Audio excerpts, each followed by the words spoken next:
Welcome back to your Friday Zone of Potential Quick Stats. I'm your host, Coach Corinne. Last week we talked about willpower.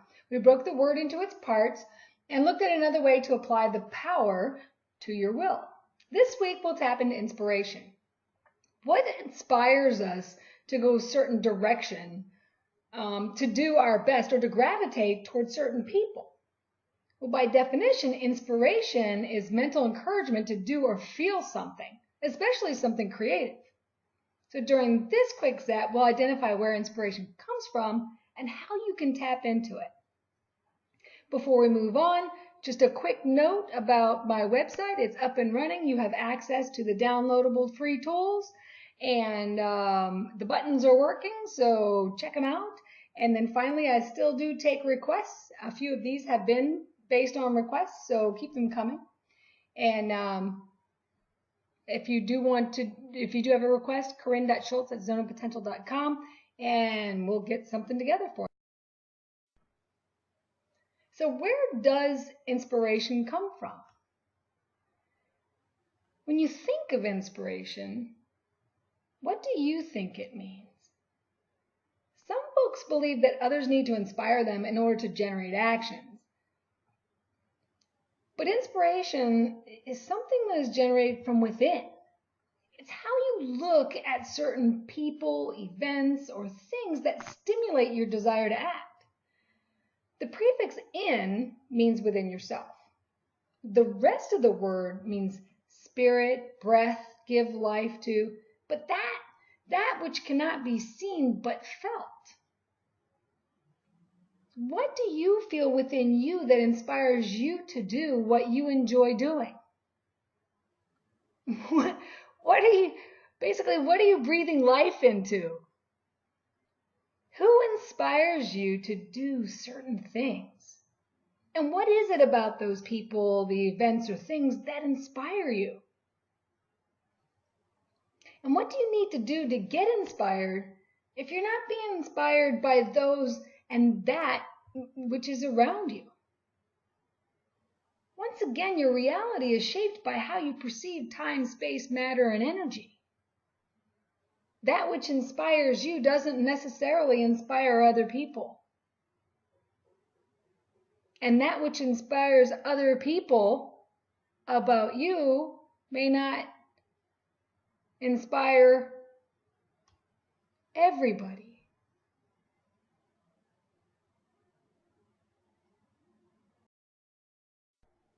Since inspiration is generated from within, you create your own rationale for being or becoming inspired.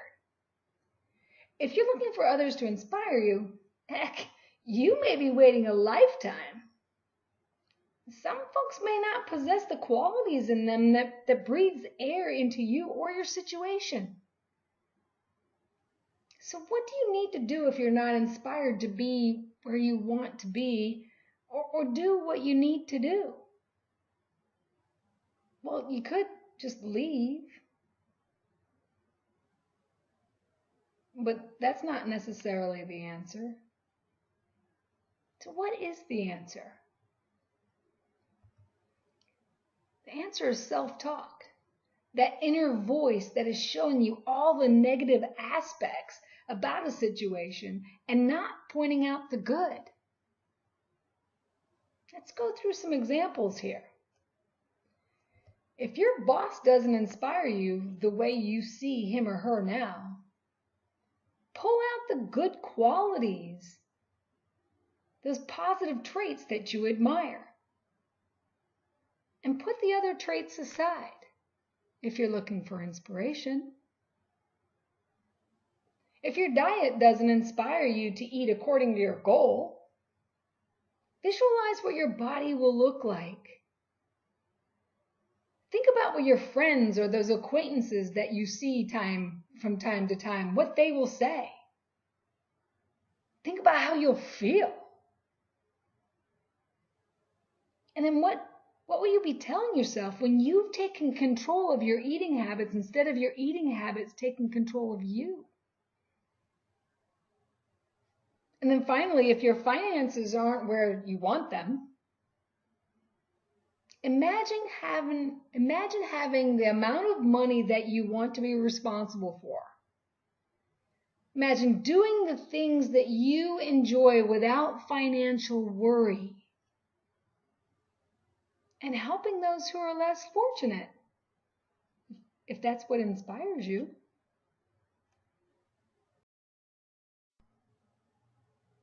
Notice that all of these examples are how you feel inside.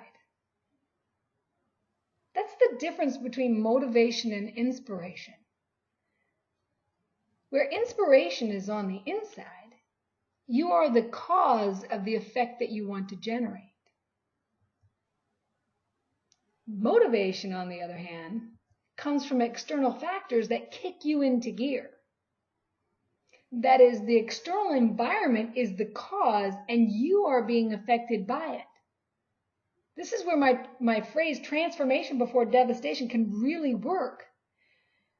When you transform by choice before tragedy hits, you won't have to worry about being motivated by external factors.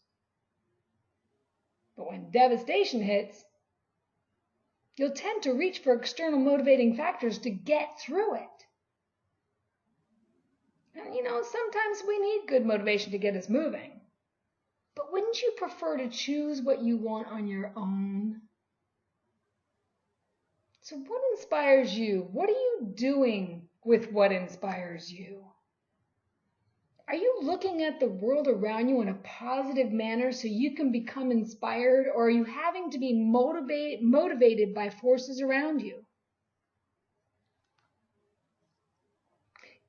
If you're looking for your inspiration to get you moving in the direction that you desire, drop me a line. We'll talk about what's challenging you in terms of motivation and inspiration.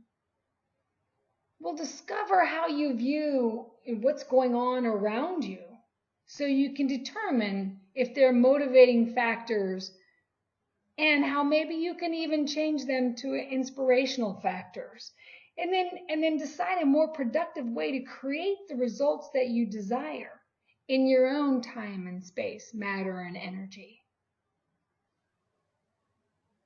If you want to be inspired, you need to breathe life into whatever it is that you want to do. Inspiration comes from within, where you can push on the world. Motivation is derived from external motion that pulls you in its direction. Which one will it be for you?